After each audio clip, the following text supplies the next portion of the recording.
Yo, welcome back to It's Techie. It's your boy Cash and Kwame, and we're here to be talking our nonsense again. Yep, back again. And this episode is about hybrid working is a scam. So we're going to just jump straight into it. Fake productivity, mouse movers, team status. Talk to me. We're all a little bit guilty for this, I think. There's peaks and troughs in corporate in terms of how busy you are. Yes. And in those troughs, in those low moments, we're all subject to a little opening Teams up on your phone and just going to make yourself a cup of coffee or something like that, not actually being at your desk. I don't think that's faking productivity. Do you? Have I just exposed myself? Yeah, absolutely. You definitely have. I think this is where it's controversial now. So we're going to delve into it, guys. But I think just with what Cash has started with, we're all guilty of it. I think there's varying levels and degrees of whether you're taking the mick or not. So with that said, what's your fakest and working moment? And this was obviously at your couple employers ago, isn't it? Yeah, definitely. I've learned from these mistakes, but allegedly. Actually, this one is not even my story. This is one I've heard of. Okay, it's one of them ones. I swear, it's a friend of a friend's story. Yeah, but this person's a bit of a character anyway, and I'm sure I'll bring up this person's stories in the future as well, because I've definitely been told some interesting ones.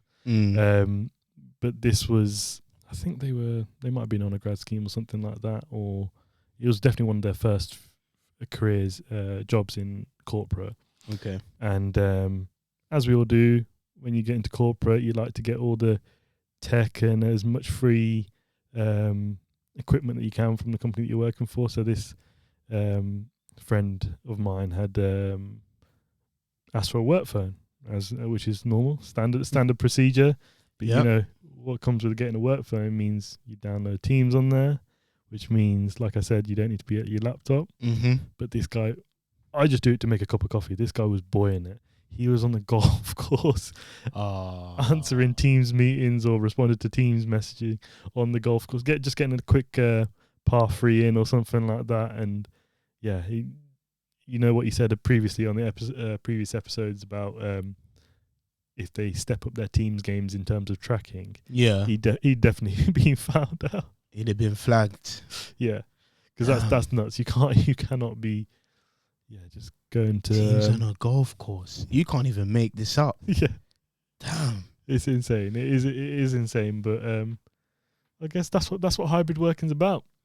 As long as you got your teams by you can do your job. We can't. I think there are certain careers that you can. Yeah. Personally, if I speak from my perspective and you can give me your perspective, but as an SME, when you are doing more, not necessarily, I'd say technical pieces of work, when you need access to a bunch of screens and a bunch of tools that obviously are only on your laptop at home, then obviously you're not moving around. There's not much freedom. You're not working remote from a cafe or something like that. As cute as they make it seem on TikTok, you're literally just slumped in your bedroom. Yeah. Just working. But some people can. Like it's case in point with my friend there.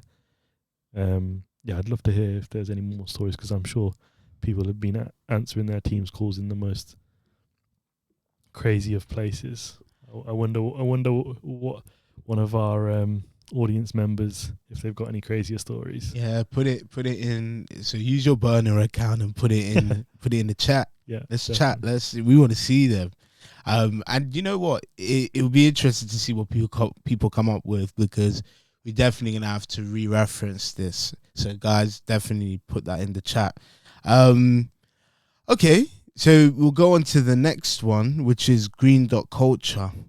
Why are people obsessed with working online? Well, looking like they're online anyway. Yeah, no, I get that. But I like being online. I'm not one of those people, I think we chatted about it before, if I Yeah. remember correctly, about people that toggle with their availability on Teams. Mhm. But I'm definitely one person that, as much as I can be online, Mhm. I'm very strict with my timings. I'm not logging on that far before 9 o'clock, and I'm logging off at 6 latest if I can. Yeah. But yeah, if I'm online, I'm online. Yeah, don't be one of those people that just, because you can't be asked to answer a message or something like that, you show that you're away, or you're on do Yeah. not disturb, or Yeah. you're busy when you're not, when your whole calendar's free, because you will get found out. 100%. Literally, second what you just said for me is like, when it comes to this green dot culture, it's nonsense. And the proof is in the pudding. When we look at your timesheets, when we're looking at the work that you've actually done, when we do our weekly retrospectives, you'll be found out. So I think it's, to be honest, don't agree with it, don't co-sign it, but just work. It comes down to the accountability, doesn't it? 100%. I'm sure we'll talk about it as we go on today, but yeah, hybrid work, I'm all for it. You're all for it, I'm assuming. Yeah, Remote work, whatever you want to say, but it's accountability. If you can't 100%. look at yourself in the mirror at the end of the day and say, "Oh, I did X, Y, Z, and that contributed to tomorrow. I'm going to pick it up from here," and then slowly over a course of a couple of weeks or however long your sprint is, that I've actually done some work, then you need to look at yourself again. 100%. And you know what? There was a caption on this topic saying that hybrid work is just remote work with guilt. Yeah, it will be if you're doing that. Specifically to do with this green light culture, green dot culture rather. So I just think personally, if you have free time and you actually don't have anything to do, this is really the time where you can upskill. Go for that cert that you've been putting off, or speak to other people, review other documents. It obviously is subject to the type of work that you do, but there's always something that you can be doing to naturally have the green dot. That networking point that you make is actually quite a good one, because not every conversation in your 9 to 5 in corporate is specifically task or project related. Correct. It can be, you could be having a conversation that might be useful 2-3 months or maybe even years in the future. And it's only be like, oh yeah, I remember I had that conversation with Kwame, I had the conversation with Cash, and now when you're in that situation that you talked about, then you can draw upon those easily. So like when you say network, you can jump, if somebody else is free at work and you're jumping on a Teams call, I don't think that's being inefficient, because you're, as long as the conversation is sort of about work in a roundabout way, because you can, talking to people is in my perspective, is the best way to learn. Talking to people and actually doing the hard graft they work hand in hand, but you cannot get better at your job if you're not taking these gems from those senior colleagues of yours. 100%. Yeah, no, definitely. So even off of that, we'll be able to segue into the next bit regarding Teams calls in bed. That's not me. Can you talk about that maybe, but that's not me. I have to be at my desk, otherwise I feel like I'm not serious. Yeah, Teams call in bed. Nah, that's not me. Couldn't do it. I similarly, for the same reason you suggested, I feel like obviously go, hold, shower, get ready, start your morning routine, whether it's breakfast, and then start your working day. I need to be on my desk, and that's just simply because that's the environment where it's controlled and I'm able to deliver at my best. So ultimately, need to be on the desk. But for anyone that does a team call in their bed, again, put it in the chat. Like, how are you doing this? Do you have like a work stand that you put your laptop on? How do you sit upright? I'm just trying to understand. For me, that's just disaster waiting to happen. You'll have a cup of tea on the side of the bed, something gets knocked off, or your dog jumps on your bed. Those people who let their dogs on their bed, not me. but yeah, that's just a disaster waiting to happen, and you don't want that dreaded line from one of your colleagues like, "Oh, can we all put our cameras on?" And you're sitting there slumped with about 20,000 pillows behind you. I know, looking like you've just woken up. So tell us, Cash. Describe your working from home fit. My working from home fit. I'm a trackie man. A trackie man. Yeah. I'm keeping it simple and comfy. Mm-hmm. Yeah. When I first started work, I was a bit more of like a business upstairs. I don't even know what the end of that quote is, but basically I had a shirt on and I was just in trackies. Yeah. But now I'm in a comfy fit, and I'm lucky that I'm not on camera all day, so I don't have to tie my turban, or otherwise that would kill my ears. Any of my Sikh brothers out there that wear turbans, you'll know that it kills your ears. It absolutely kills your ears. You get little cuts. So without it, that's why I don't come on camera. If any of my colleagues are listening in the morning, I don't have my turban on. I can't come on camera until my turban's on. Fair enough. So then, how would your fit change if you had like a client meeting? In person or on Teams? On Teams. On Teams, yeah, I probably would. Yeah, just slap on a quarter zip or something like that. Okay. You got to. First impression's always important, isn't it? 100%. I mean, like, you wouldn't jump onto an interview just in a trackie or something like that. So that's what you got to. That's my perspective anyway. What about you? Are you suited and booted at home, or are you chilling?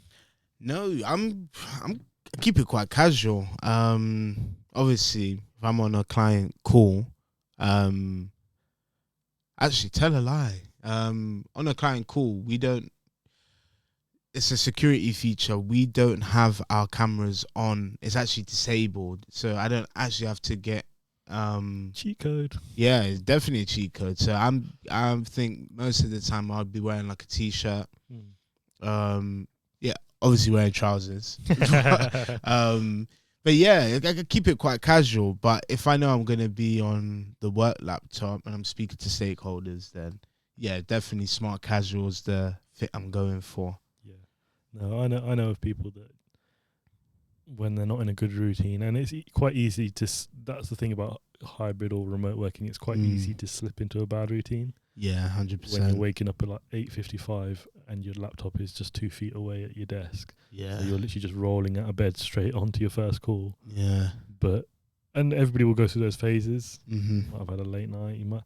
This time of the year, you might have just been at a Christmas party or something like that. You might not be feeling the best, but nah, I've got to have my morning routine, got to go for my walk, got to get my food in, and yeah, sit down ready to work, not just waking up and scratching my eyes and clearing my all the eye bogies. Well, you know what? Even on that, then, what's more distracting, working from home or in the office? Oh, office. Why? Work doesn't get done. Speak on it. Why? Work does not get done in the office, or at least my experience. Okay. There is just too much going on. You're not in the zone. It's similar to like when you're revising.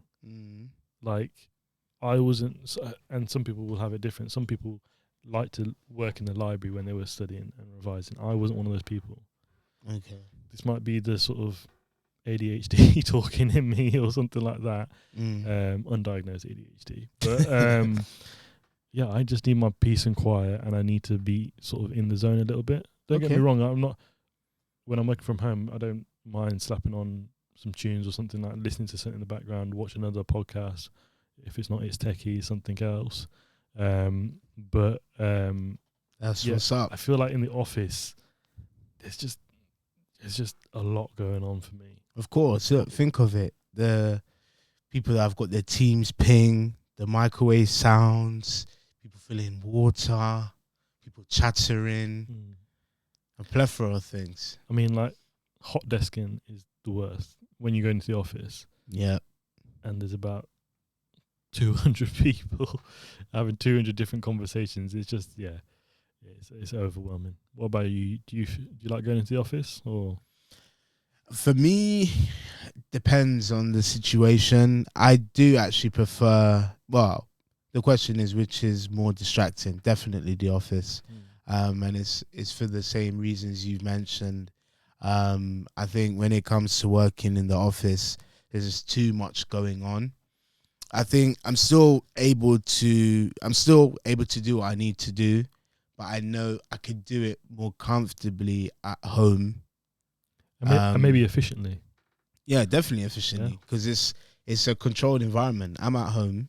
It's my desk, my screens, my keyboard, and I can move around as I please. I can control the heating and the temperature in the room. Exactly. Yeah, literally turn the heating on. And yeah, it's perfect. So I think just because it's a controlled environment is why I have a better experience working from home as opposed to the office.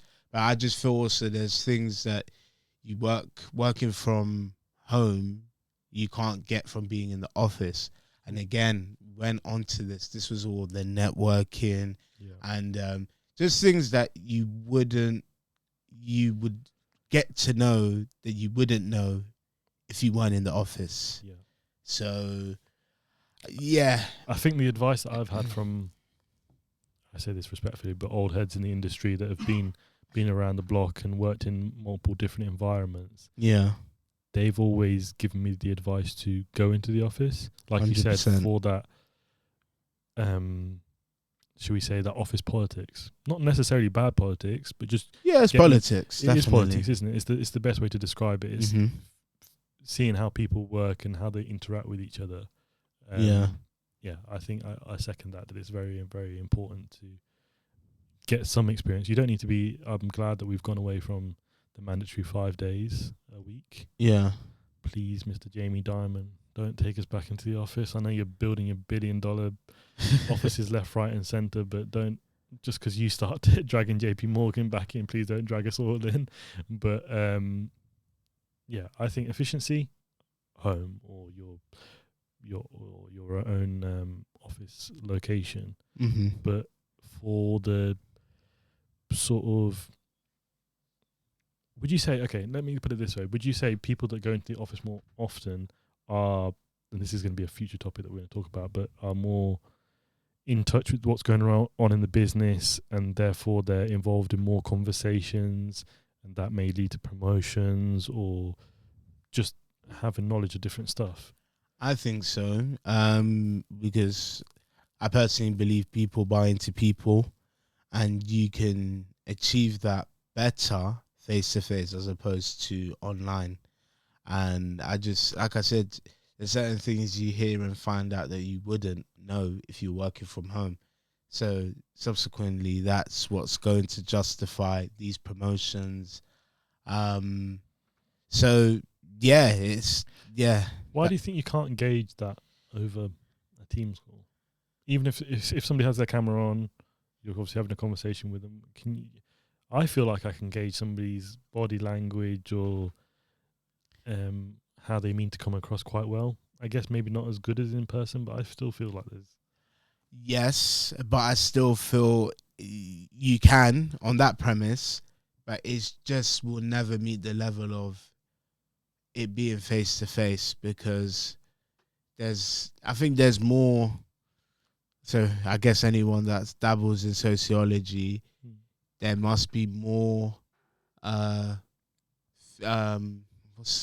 can I put it?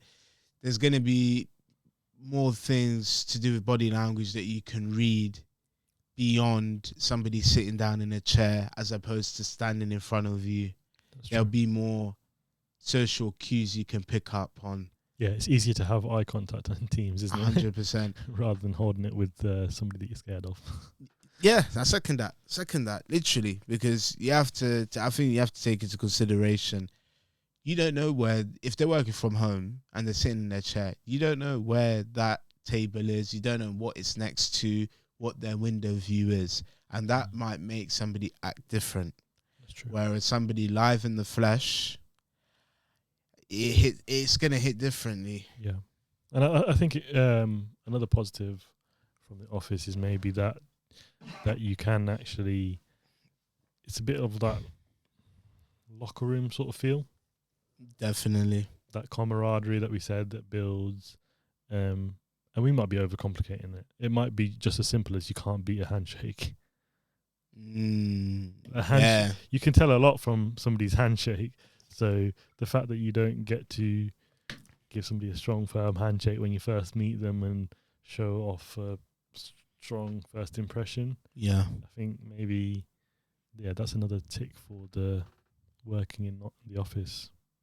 That's a very good example, because you literally said that you can tell a lot from a handshake. So to the viewers, how do you shake somebody's hand when you first meet them, and does it vary depending on the seniority of the person, the position of the person in terms of if it's in a different department? I definitely would want to know. I think naturally, I'm sure that our audience members would say the same thing, is that if you're talking to somebody that is a lot more senior than you, then you are going to be a little bit more, I think passive is the best way to describe it, a little bit more in your shell, not wanting to say too much and trying to pick your words very carefully, maybe overthinking a little bit, procrastinating about what you're saying. And I think it's good to have more of those conversations in person, because then you get to a point where you're comfortable. And 100%. once you're comfortable, then that's when I think you can let your true self out. It's true. And you know what, even just on that same note, think about it. Some people have joined corporate post-COVID, so they've never really had a full office experience. So That is it would be interesting to see how one would interact with other people. And because like I said, I've in previous podcasts, I've been in the industry for a while, but new to the cyber one specifically. I'm working in an office.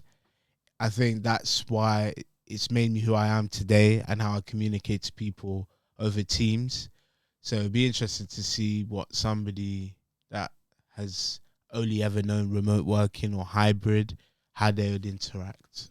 I think it's also important to get people's feelings that don't work in corporate. True. Because imagine you're a tradesperson listening to us, which you can be. We've got we'll have some gems in here, or some similarities that are on the building site. 100. But I know that first. So when I was during my academia journey, I was working on the building site during my spare time, and those conversations, they don't have the option for remote. You can't build a house remote, can you? You need to be there in person to put up the bricks or do the carpentry and this, that, and the other. And those conversations that I had, that camaraderie on the building site, is quite special. And I think that's why what we try to try to replicate in the office.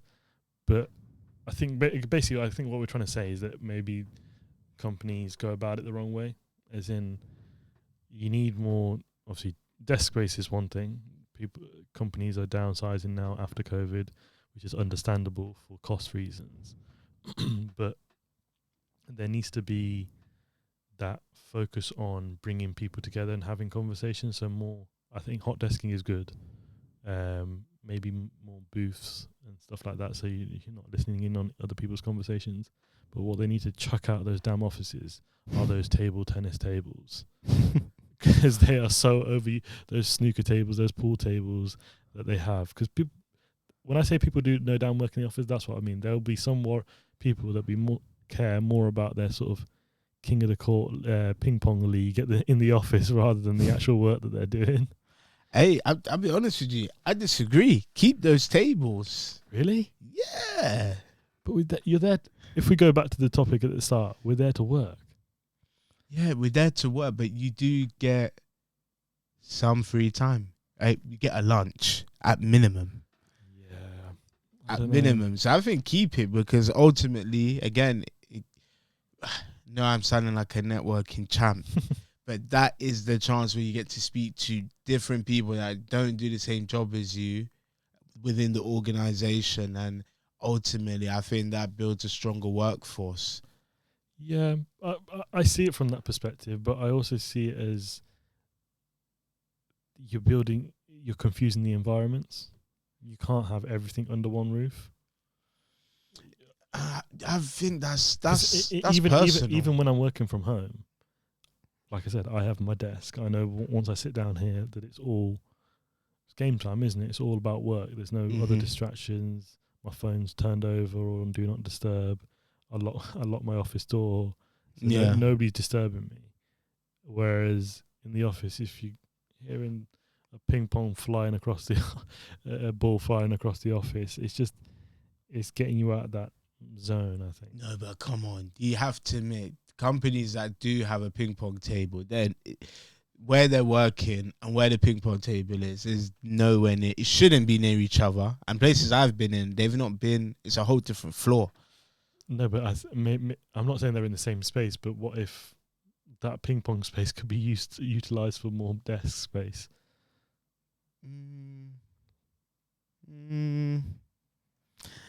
Yeah, I guess it's subject to the demand. If there's a high demand for people to come into the office, one could say that. But I think you need to empower your workforce, and if it just means a little cheap table tennis table, keep it. Yeah. Okay. Keep it. But to each his own. We've got to agree to disagree. We've got to let the audience hash this out. We might put a little poll in the comments. We'll see what we can do. But if we can't, but definitely get your feelings and thoughts on this. Are you a little bit more harsh with it like I am?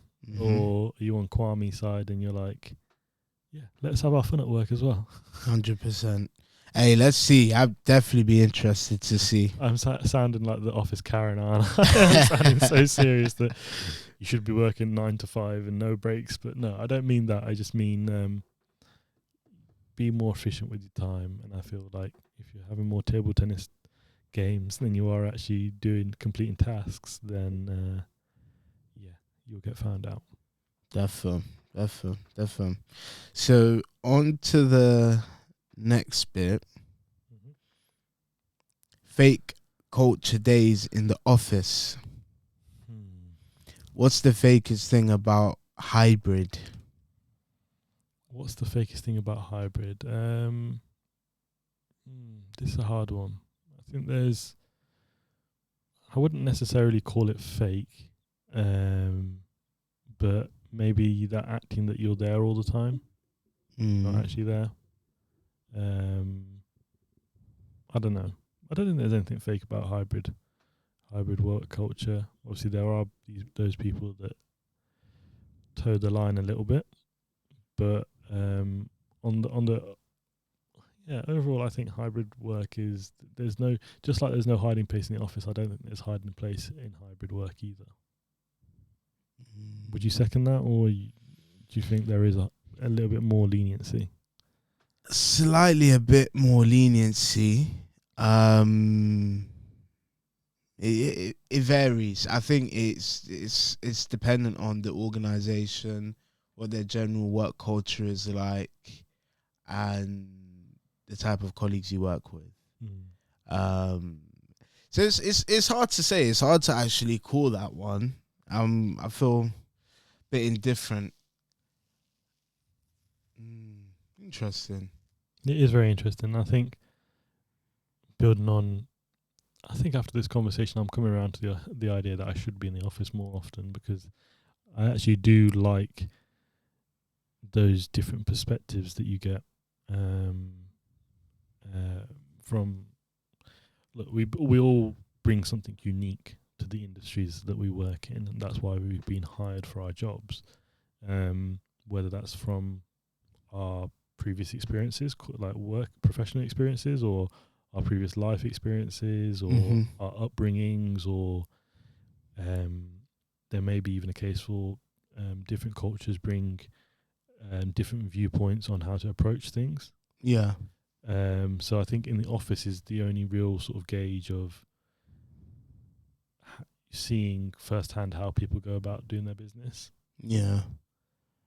because on like through hybrid, I don't know how my colleague has got to the result that they've got to. How they've completed their task, because it's almost like in maths. I used to have a teacher that used to constantly be on me at showing you're working. In the office, you're a little bit more showing you're working, whereas in hybrid, when I'm speaking to a colleague about a task, I just see the finished product. I just see the answer. I don't see all the working that went into that. All the sort of trials and sort of failures that happened leading up to that. Whereas in the office, I remember a scenario that comes to mind fairly recently, a bit over a year ago now, and we were in a hot desking situation, and somebody was visibly, they were on a Teams call, and they were visibly rolling their eyes and sort of constantly adjusting in their seat, getting triggered or angry about whatever conversation was going on. And it was interesting to see. I wouldn't say hilarious, but it was interesting to see that that's actually people are that invested in their work, and how that person was obviously a little bit in a definitely in a high tension situation, but how they were able to calm themselves down. And the response that I was eavesdropping a little bit, the response that they gave was, if I was on the other end of the call and I heard their response, I was like, oh, this person's completely calm. But I've been seeing them sort of miming to themselves, rolling their eyes, and you're like, they're definitely not feeling that way, but they've sort of put on a front. Yeah. Well, it's common. It's very common. I think people forget where they are at times. So, to each his own on that.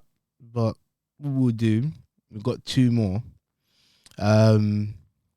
So you touched on it, so we're gonna delve into it a bit more. Hot desking. What would you do in this scenario? You've booked a desk. Okay. However, you get there and somebody's sitting in your chair. I'm telling the teacher, where's the office manager? Yes, this person's taking my desk. Is that what you would do? You actually go to office manager? I would. I'm not going to lie. If it's that busy of a situation, say they might be on a call. I've had the situation where they're on a call, so I can't disturb them at that moment in time. So that's fair. I'll have to go sit myself somewhere else for the time being. But I will definitely let the office manager know. And my office manager is very good. Got a very good relationship. I always book the same desk. Yeah. And so if anybody's in my seat, even if they booked it and I didn't get a chance to book it, I'm always side-eyeing whoever's looking at my seat. Yeah. What are you doing? Are you having that confrontation? Having the confrontation, man. I think let's just call a spade a spade. Yeah. I've booked that. I'm meant to be there. So I had this scenario a couple months back.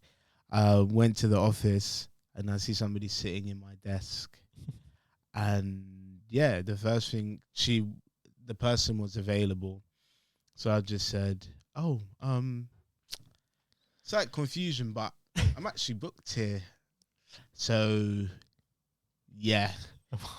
I actually didn't need to finish my sentence, and that cannot be a comfortable situation though, for both sides. No, it's not. But I think, you know what? What's the point in getting third parties involved when I can deal with the situation there at that time? So I just said to her, like, yeah, sorry, got a booking here. And she was like, oh, I only sat here because somebody was sitting in my desk. So the point is, we could have all avoided this situation had she confronted that person that was sitting at her desk. Or if the company had sold those damn table tennis desks and put some more hot desk in space. Hey, then we wouldn't have this problem. Yeah, it's a fair point. It's a fair point. I think, you know what, it is what it is. It's an awkward conversation, but I think it needs to be had and just be frank about it. I don't think we need to sugarcoat an awkward-ish situation, because she could have turned around and said, no, I'm not moving. Then what do I do? then I'm going to the office manager. Yeah. You can't be scrapping somebody over it. No, it's never that deep. It's never that deep. It's just I've booked it. It's principle, and she managed to get her desk back, and this is all because the person that took her desk hadn't booked and saw it. Right. It's like, but we could have all avoided this had you had the initial conversation. Mm-hmm. So I think it's fair to say she kind of brought it on herself because you avoided the conversation. Now you're having to be confronted, and I'm sure that person would have checked the hot desk in application to see if there was anywhere free if she didn't feel comfortable. I'm not going to say confronting, but approaching the person could have been avoided. But clearly, I don't know what the logic with that is, but if you're in my seat, get out you of my need to damn get up. seat. Yeah, you need to get up. It's not personal. Love you, but you've got to get up and go. So those sort of fun, strange sort of interactions that you don't get at remote. And I think over the case of today's topic, and I think we've waffled on quite a bit about it, but it's a very important and poignant topic, to be fair. It comes up quite a bit, and we will definitely talk about it more in the future. But let's get sort of closing feelings in terms of hybrid versus remote versus in office, on site all the time. Where is Kwame sitting on? If you had to sort of throw your hat on one, what is good for you? I'm gonna say remote. Completely.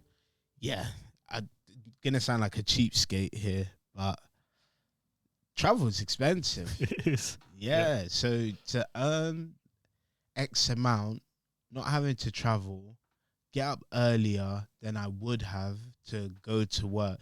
Think about it. Just me not commuting, I'm saving about 2 hours of my day. Yeah, I'm always gonna go for remote. I think I work best. I work well in a team and alone, but I think I can really lock in my own controlled environment. So I'd prefer to be at home, not opposed to hybrid, because that's currently my situation. But if I had to pick, I'm going to pick remote. Okay, that's interesting. I think I'm with you there. Maybe a little bit more on the hybrid front. What would you say is the right balance if we're talking about hybrid? How many days a week is the right balance? I don't think it should be a certain amount of days. I think. Oh, you think it should be the employee's prerogative on correct how they feel? Within reason. I think it depends on the role that they do and depends on the role that they do and if it's required. Yep. Because there may be some times where you might need to come in maybe the whole week, but then you may not need to come in for the next month. So I think it should only be on a case-by-case basis, and it makes sense. But if somebody wishes to come to the office, it's their prerogative to do so. So let them do that. Yeah. But I don't think it should be narrowed down to a certain amount of days, because if we're going to be honest, nobody's coming on a Monday and nobody's coming in on a Friday. Yeah. If you are, you got to take a long, hard look at yourself. Exactly. This is why Thursday is now the new Friday. Yeah. Thirsty Thursdays. Hey, allegedly.